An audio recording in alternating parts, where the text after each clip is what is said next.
Hey everybody, welcome back to the I Play 2 podcast where relatives of famous athletes, entertainers, and musicians get to tell their stories. I'm your host, Rob Adler. This week, musician Krysten Knievel joins the show. She is the lead singer of the Knievels' Daredevil band, which performs cover songs such as Highway to Hell, Sweet Home Alabama, Pour Some Sugar on Me, and Born to Be Wild. Her grandfather, Evel Knievel, and father, Robbie Knievel, were acclaimed daredevils who performed multiple death-defying jumps that were watched on television by millions of viewers. In 1999, at just 12 years old, Krysten sang the national anthem prior to her father's jump of the Grand Canyon. Krysten, welcome to the show. Thank you. Thanks so much for having me. And thank you for being on it. I appreciate it. The first question I have is, how did you develop your love of music? As early as I can remember, I was about 3 or 4. The Little Mermaid movie just came out, and I was immediately obsessed with the mermaid, the singing in the movie, and it just kind of took off from there. My parents just kind of saw that I had a natural talent for it, and I really enjoyed it. So I just always performed in talent shows growing up, and my dad always really pushed me to sing and develop my vocal ability even further. And I bonded over music actually a lot with my parents. So I became really interested in rock and roll because that's specifically what they listened to. They grew up with 60s and 70s, and I grew up listening to what they listened to. And a lot of that was the classic rock genre, the rock and roll genre. So that's kind of where my love for that look, that idea, that performing, entertaining people and music, that was kind of the catalyst for it, I guess. With your parents, which songs, when they came on the radio or you were listening on CD or cassette at home, did you guys go, oh yeah, you just jammed out to? Bad Company, Journey, AC/DC, Leonard Skinner.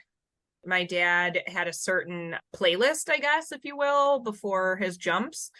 And I really grew to love those songs. And some of the songs on there were like Wheel in the Sky by Journey, Detroit Rock City by Kiss, Rocket Man by Elton John, Jump by Van Halen, Right Now by Van Halen. So those particular songs and those bands, when they would come on, would be pretty much like, yeah, let's jam out to this. Although very different things, being with him doing a death-defying jump and you singing on stage, what did you take from his preparation that has helped you prepare to go on stage? He's like, I'm going to tell you what my dad told me, what Evel told him growing up. The bigger the crowd, the easier it is. And I still feel that way till this day because there's something about being in a more intimate setting. I am less likely to get out there and totally be myself. There's something about just thinking that you're so far removed from everybody. The crowd is just kind of a sea of people. You're not really homed in on anybody, making eye contact. It's not as intimate. And so he just kind of always told me, the bigger the crowd, the easier it is. That's one of the things for sure. Always being on time, always showing up, always following through with what you said you were going to do. You said you were going to get up and perform and do a show, and people are here and they showed up. You have to get out there and you have to be professional and you have to act professional. So those are kind of some of the main takeaways, I would say. When you're performing, how do you stay in the moment? Because there's always the next song or something you wanted to say to the crowd. How do you stay in that specific moment to make sure that things are going as the set list should? That's an interesting question. I feel like my brain is so scattered all the time. I am rarely in the moment, but I feel like really locking into the music itself, the guitar, the rhythm, the notes of the keyboard, depending on the song, knowing where you're at in the song, I guess kind of keeps you grounded in the moment. But there are still times on stage where there can be a lot going on when you're performing, people talking, people laughing, there's a whole bar. There's somebody standing there who's 3 sheets to the wind going, can you play Freebird while you're singing? It's actually harder than most people would think to kind of stay in the moment, but I would say just kind of staying grounded in the music and the rhythm of the song is probably the way that I accomplish that most times.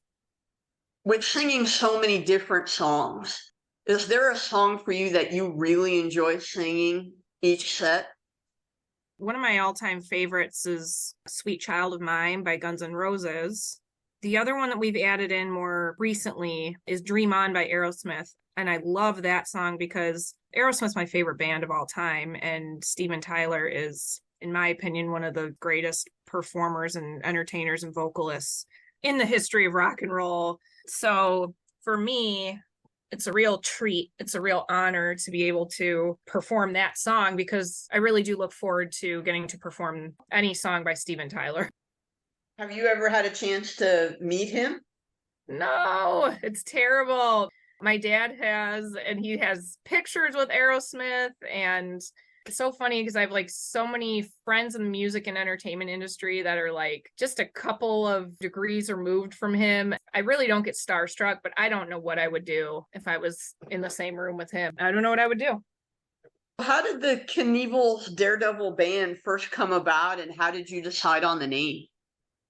I started in a local Chicago cover band, and it's a really small circle of musicians here. At some point, most of us have performed together, or people get rotated in and out of different bands, like, hey, we need a guitar player for this gig. So it's really a small circle in this industry in Chicago. I think even nationally a little bit, but especially the cover band scene in Chicago because there's only so many booking agents. Everybody knows everybody.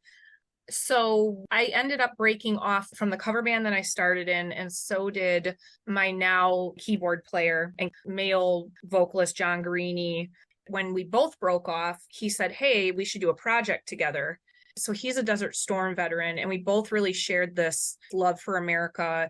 We really wanted to showcase that Americana persona and feel. And he said, Knievel is perfect, and you have a name that people recognize. And we should really gear this toward America and get a set list that makes sense and tell some backstories while you're on stage. And with him being a veteran, maybe we could integrate charity events, just kind of all these ideas getting kicked around. And so we've had a few changes since we started, obviously, different musicians go on to different projects and things. So we've been going strong for like 7-8 years as the Knievel's Daredevil band. I did not come up with the name. I think John did, actually. There were a couple other conversations with some other musicians in the beginning, and they said, well, we want to use your name, obviously. And I said, okay. So that's what they came up with. And I said, okay, cool, let's do it. So the rest is history. With every listener not being able to get to Chicago, what are some of your favorite backstories to tell on stage?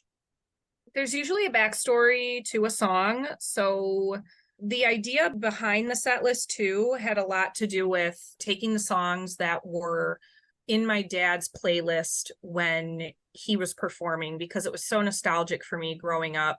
I feel like a lot of people may have moments like this where a smell takes you back, a sound, being somewhere will take you back to a moment growing up that's a really important moment in your childhood or your development, or it affected you. It's just one of those things where you have a moment. Those songs for me, and the physiological reaction of my body, I guess at that time, as crazy as that sounds, knowing when my dad is now coming out to do his motorcycle jump, it was a lot of anxiety, it was a lot of emotion and excitement, being scared, and it's all kind of very much connected and tied into this playlist of music that he walked out to, that he did wheelies to.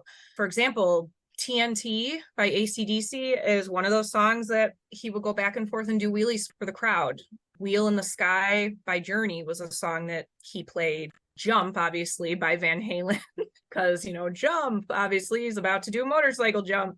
Right Now always gave me chills by Van Halen, because that piano intro there, just, he would come walking out and the pyro would be going and there would be smoke everywhere and fireworks and the crowd is going crazy. And then they turn it down and then he starts his speech to the crowd and talks to the crowd before he gets on his motorcycle and performs. And those are just moments in my life that are tattooed in my brain. So those are some of the little backstories that we just kind of want to incorporate into the set list so I can share that with people so they can really say, oh, okay, interesting. So there's a connection. It wasn't just we picked random songs to play.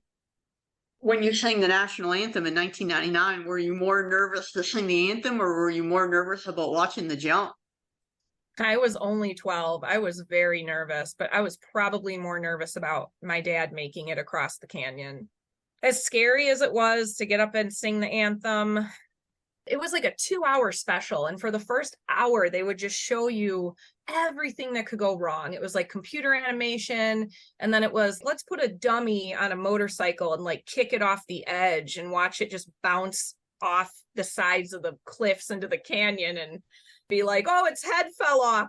I understand it was for the theatrics of it to get people amped up and excited and like, oh my God, this is so dangerous. But for me, it was horrifying. So I think probably I was more nervous about him making the jump. If I remember right, I think he broke a bone after the landing. Is that correct? He had a concussion and he may have broken a couple ribs, but he had so much adrenaline going that he was able to stand up and like grab the microphone and talk to people, but he totally had a concussion. When he had an injury such as that, when he came home, how was that handled at home? I never lived with my dad day to day. My parents separated when I was very young. So I was always used to, at a very early age, getting on an airplane to go see him and getting on an airplane to go home. So that was normal for me. I don't really have any memory of we got to get up and do the normal school routine and pack the lunch and go to school and mom or dad will pick me up.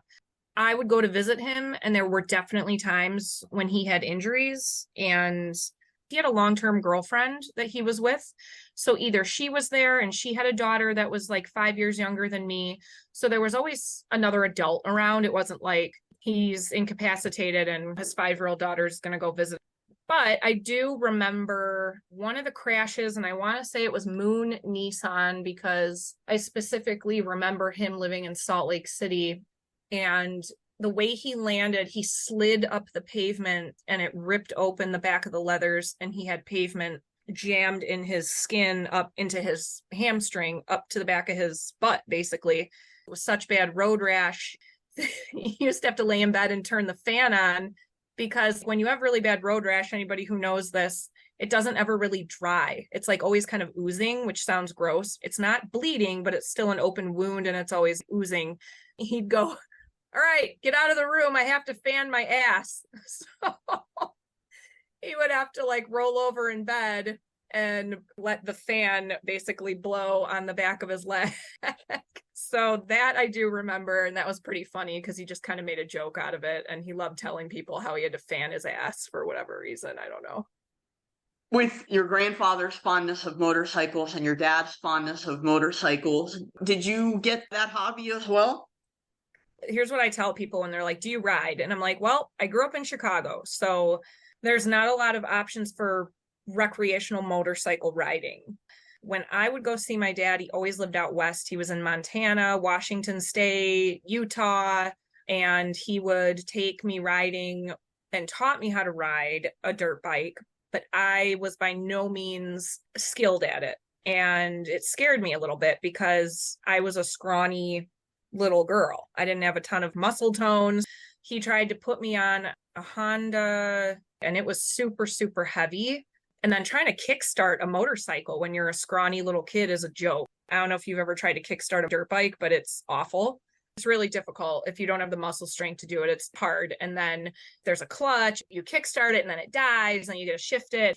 For me, I get frustrated easily. He was always like very naturally talented at everything that he tried his hand at. And I was just one of those people who always had to put in more work and effort. And so it was very difficult for me to want to sit there and have him teach me something, because he'd get frustrated that I'm not picking up on it.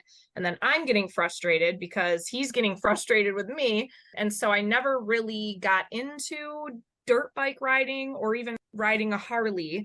Not that I would not get my motorcycle license, but when I spent the majority of my time in Chicago, there's just not a lot of options for motorcycle recreational activities as there are when you live out west, and it's just kind of a more of a normal thing. Kids who grow up out here in the Midwest play football. Kids who grow up out in the mountains are supercross and dirt bike riding.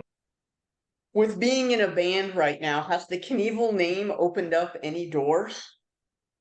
A little bit here and there. We've definitely had some fun opportunities.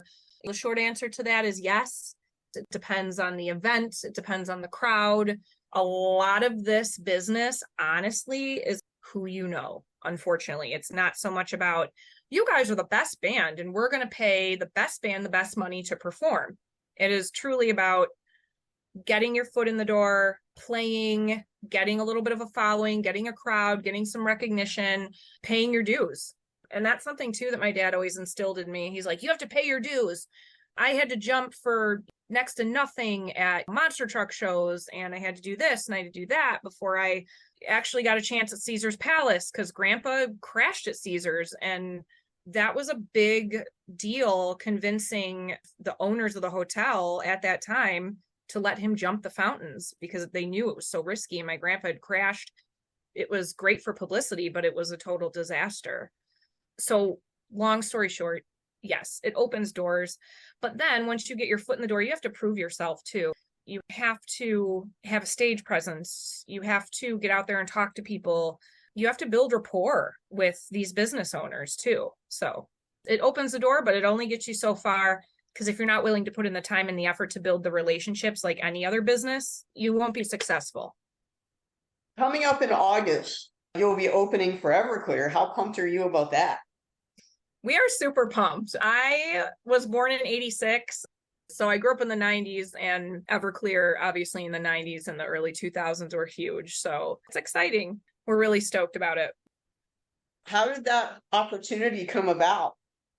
The promoter actually reached out to me, and it's going to be at an event called Kickstarts and Brawls in Butte, Montana. That event kind of sort of became a thing after Evel Knievel days stopped.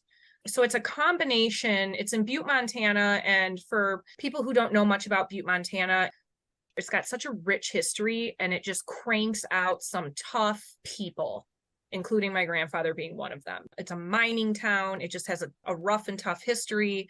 It's got this strong Irish immigrant type of history. It's rough. It's the West. It's the frontier. They do this thing called bare knuckle boxing. It's illegal in certain states, but it's legal apparently in Montana or in a certain county in Montana. So they have this event, and then they mix it in with freestyle motocross. It's a cool event. I've never been. This will be my first time, which will just be performing. I'm interested to see how this bare knuckle boxing thing goes. With your grandfather being from Montana, how did his museum end up in Kansas?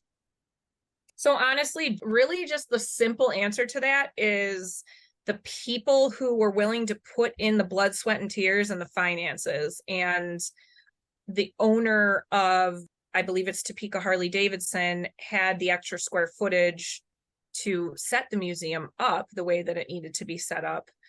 So that's where it lives right now. And actually, it's getting moved in 2024 to Las Vegas. The Knievel family didn't have any connection to Topeka, but Las Vegas obviously is a good permanent home for it.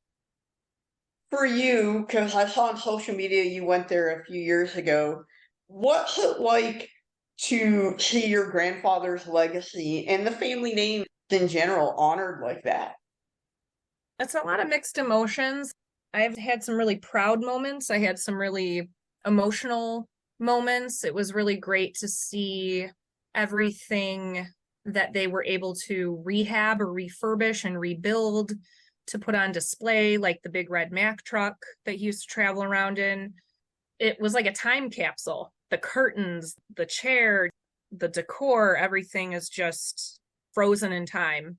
So it was really nice to see that, because that was new for me. I didn't grow up watching him jump. I didn't grow up in the 70s. That was very, very eye-opening and great for me. It was a lot of proud moments for sure. What is your favorite keepsake your dad or your grandfather gave to you? My grandfather, it was just a simple autograph. He signed an autograph to me. I have it hanging in my sitting room. To Krysten, love Granddad. I think he signed it in 98 or 99. It's just something simple, just hangs on the wall. He signed it to me. He put love granddad. It doesn't say Evel Knievel. It says granddad, but it's on his autograph paper with his picture. Dad. Gee, that's a tough one.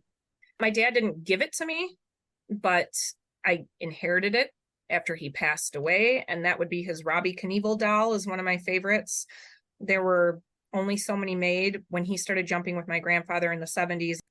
I call it a doll, and I've been corrected by all the fans on social media. I guess it's an action figure, and I always wanted it, and my dad would never let me have it, and he used to take it out of the box at Christmas and put it on the Christmas tree and say that that was the star because he was a major dork. And so he would put that on the tree, and that would be the star, and he'd go, oh, it's the star. And I always wanted it, and he would never give it to me. And then when he passed away, now I have it.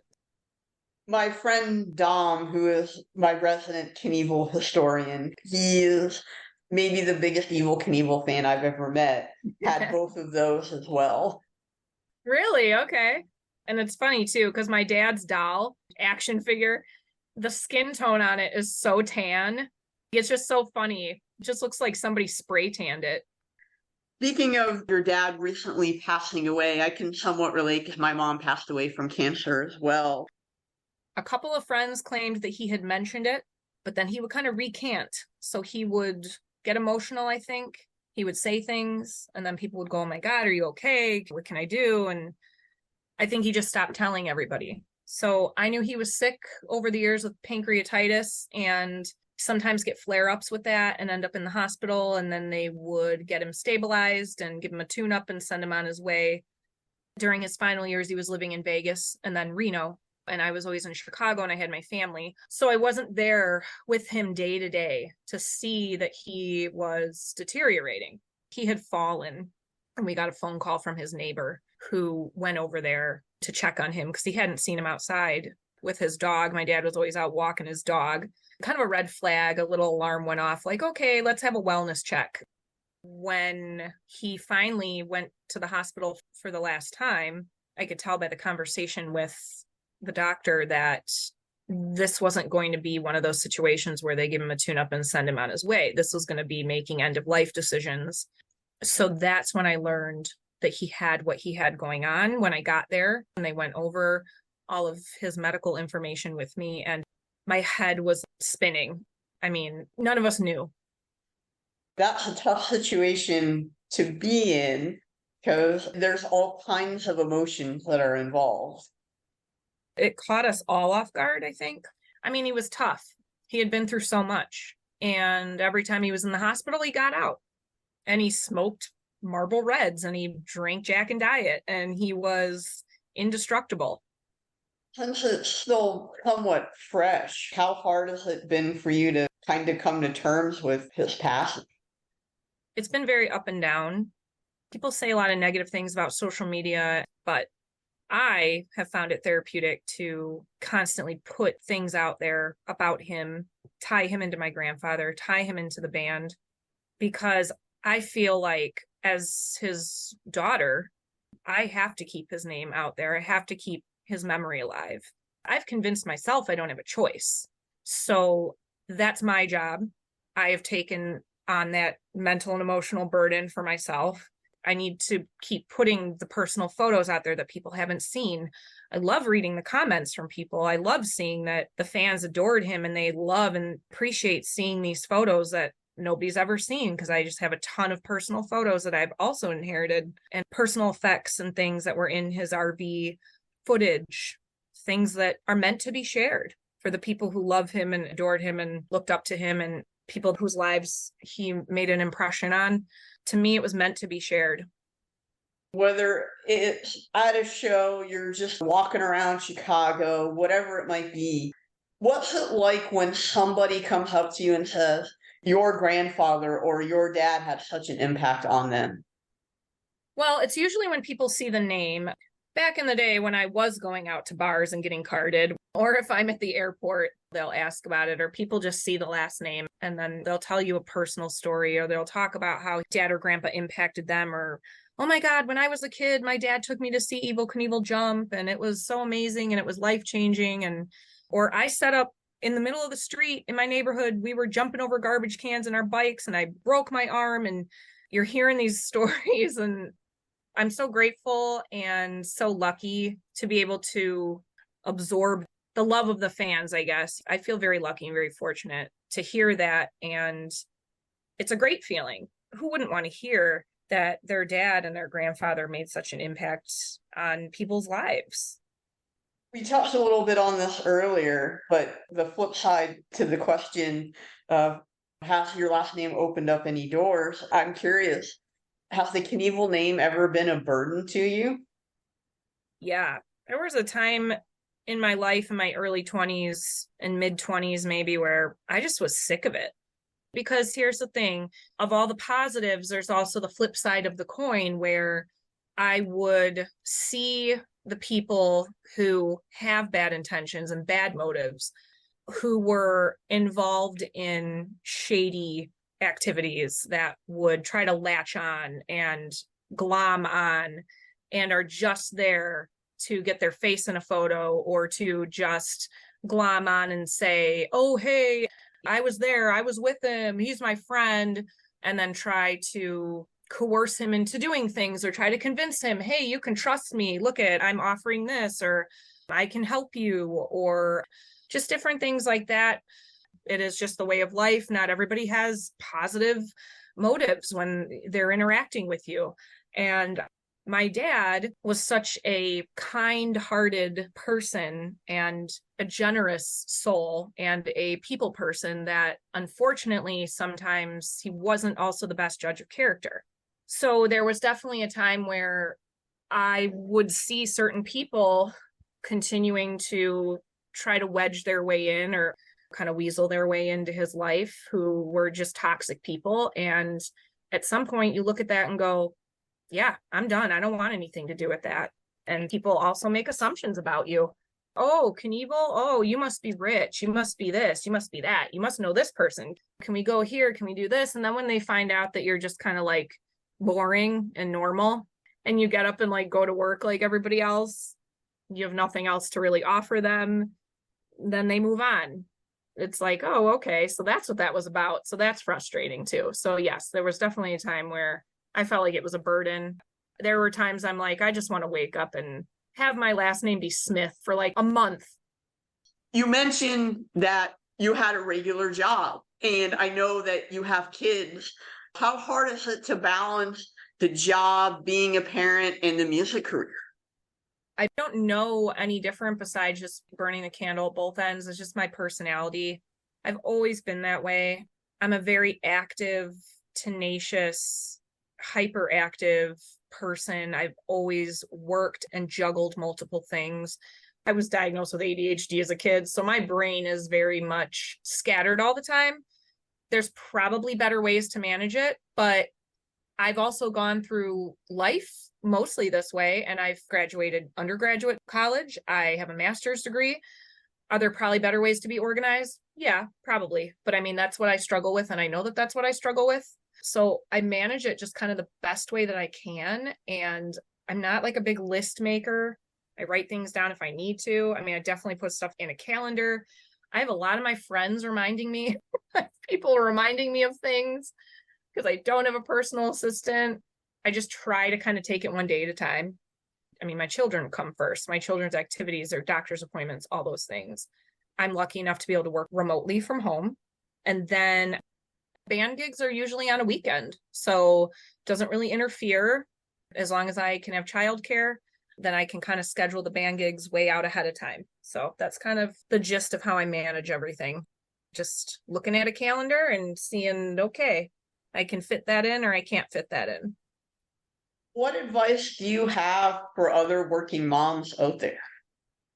You know what? It's really tough. I feel like I am not the expert on that. I feel like we are so in this era of moms should be everything. It's like, well, if you don't want to be a stay-at-home mom and just take care of your children and prioritize your children, you're a bad mother.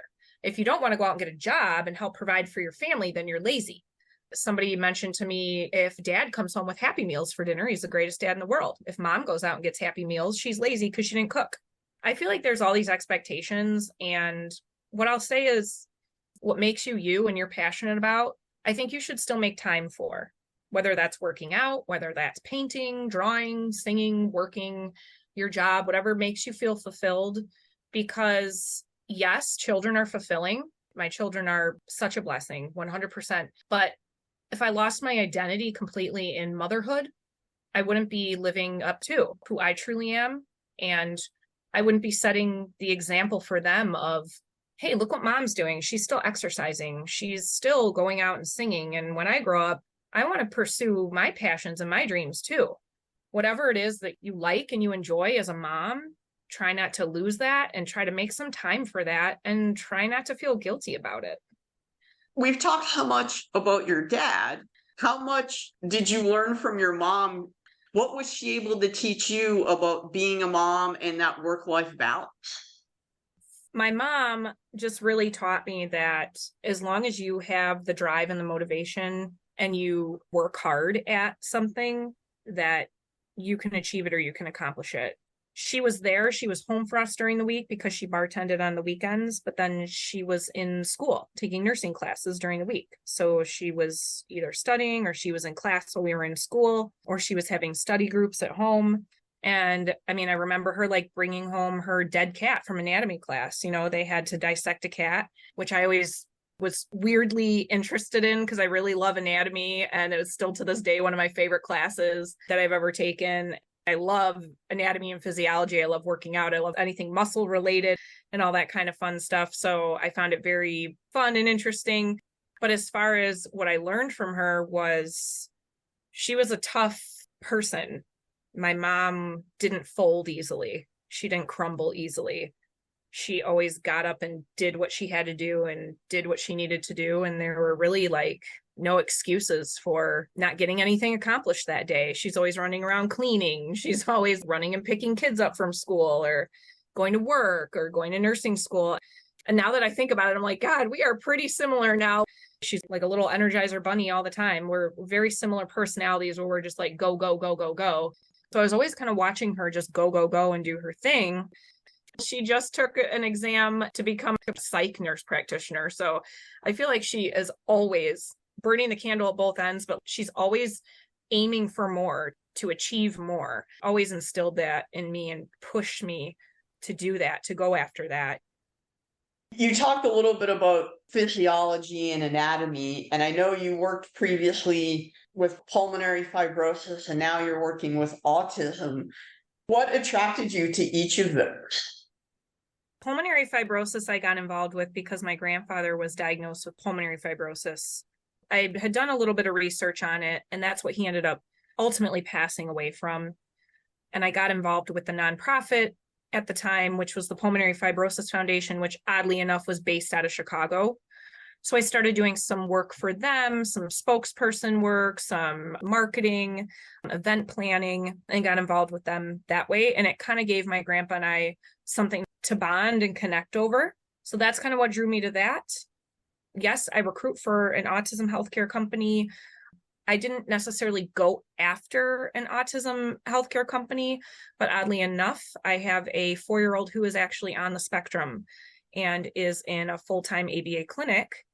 And I became very passionate about it, obviously, to the point where I actually applied to go back to school to become a BCBA, which is a board certified behavior analyst, because I was just so intrigued by the progress that he was making at his ABA therapy. And I coincidentally just happened to recruit for behavior technicians, who are the people on the front lines who work individually one-on-one with the kiddos doing the ABA therapy. So that just kind of aligned. But I'm glad that I'm working for a company and staffing for employees who are doing such important work, for sure. For people who might not be as aware of autism, could you talk a little bit more about what the therapy involves? ABA therapy stands for Applied Behavior Analysis. It is a positive reinforcement-based therapy, basically figuring out what motivates and drives that particular kiddo or individual that's getting the therapy in order to motivate them to pursue different avenues, gain some confidence, think outside the box, work outside the box. A lot of people on the spectrum have sensory issues, loud noises, bright lights. Everybody's different. So working on those types of things that are maybe going to hinder your ability to function in day-to-day life. For example, my son, he struggles with functional communication. He has a ton of words. He sings, his vocabulary is amazing. He reads, he can put the entire United States. I think I would mess up on all the East Coast states. He can put little countries in all of South America, North America, Europe, intelligent beyond recognition. But when it comes to simply coming up and saying, "Mommy, I'm hungry," that's his big struggle. So ABA therapy is really using something that's going to reinforce the child or the person, whether that's a snack, a game, a toy, music, physical touch, different things, in order to get them to really get out of their comfort zone and motivate them. It works very well for individuals on the spectrum. It's not a one size fits all. Everybody's at a different level of functioning, so it's going to look different for everybody, what their treatment plan is going to look like. One thing I would say as a parent, this is all very new to me. My son was just diagnosed last summer. He was an early intervention because he's a twin. He has a twin sister, and I also have a 6-year-old. So of course you can't help but compare your kids and their developmental stages and milestones and things like that. So immediately when I noticed a difference, I was like, okay, let's ask the doctor. Let's make this appointment. Let's get this referral. Anybody who suspects anything with their child, you know your child best. You go with your gut, and it just can't hurt to get that assessment and rule something out and say, okay, maybe they just need some extra speech therapy. Maybe they just need some extra occupational therapy, which is also something that kiddos will get also with ABA therapy. It's huge. It's pretty much the gold standard right now in the behavioral health industry as far as therapies go for people on the spectrum. I've had a great experience with it. So I've seen the progress that my son has made. You mentioned your son sings a little bit. Do you and he ever sing a duet? Absolutely. He has about 4 or 5 toy guitars. He's had a couple of real guitars, and they've been broken because they just don't hold up. They're wood. They just, for whatever reason, we've lost a couple guitars. I ordered him actually fake prop microphone. It looks like a real microphone. And then my kids play with my mic stand. So we put on music videos. My daughter loves to sing too. She's definitely more of the limelight performer. I see that in her. I see a lot of my performer side in her. Gunner, my little guy on the spectrum, though, he will stand in front of the TV and just watch videos. He loves Tom Petty. He loves Tom Petty's hat. He wants to wear a hat like Tom Petty. He wants to sing in front of the microphone. He wants to hold the guitar. He loves Billy Joel. He loves watching Freddie Mercury play piano and sing. And for a while there, all we would listen to over and over was Bohemian Rhapsody. And this kid would run around singing Bohemian Rhapsody word for word. So yes, there's a lot of singing and dancing going on in my house for sure. Before I let you go, your dad is having a memorial coming up in early July. Could you give us a little bit more information about that? We are having a 2-day memorial. July 1st is going to be a church service and burial. My father was cremated, so we're actually going to be burying his urn. His headstone will be actually set up and placed in between my grandfather Evel's and my great-great-grandmother Emma Knievel in Butte, Montana, in the Mountain View Cemetery. And then we're going to have a church service, visit with family, go have dinner, do all the things. And then the next day is actually going to be the celebration of life / motorcycle run. There is a little honorary Evel Knievel loop around Butte, Montana. So we're going to be starting at the Copper Canyon Harley-Davidson, taking off, driving around Butte, Montana, around the Evel Knievel loop, and ending at a place called the Freeway Tavern, which is owned by a family friend. She's hosting a big party there, which is just going to be really, really great. One of my dad's really close friends that he went to high school with, and she owns it. So we're all just kind of going to end there, hang out, tell fun stories. Hopefully there will be live music. But my goal is also to get fans, friends, anybody who's ever interacted with my dad to get up and kind of have an open mic session and tell funny stories and just laugh and just have a good time in his memory and in his honor. The Robbie Knievel Memorial, once again, July 1st and 2nd in Montana. Is there a place online that we can go get more information on that? Honestly, just my social media. I've just been kind of posting updates on my personal Facebook page and my Instagram, and also the Robbie Knievel fan page on Facebook as well. We'll have the most up-to-date information. I pretty much just posted in there because that's where a lot of the fans go to get information.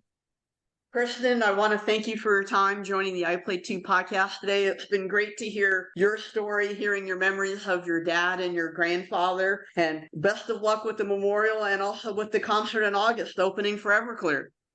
Thank you so much. Thanks for having me.